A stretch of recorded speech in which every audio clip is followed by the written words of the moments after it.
To be honest, I have sort of friends.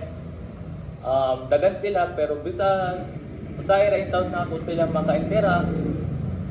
They think that they are that I am part of their life. One is Remy Adlawan, sila Carpenter Delantar, Ilianes, si Jadin Pantonian, si Sean Alex Cuevas, sila Jeremy Pardillo, Sumuymoy, Jus Martejos. They are part of my life. They are making my life better and to show what is the real meaning of younger people.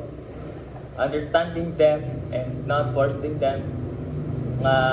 Interact but just office bump is fine.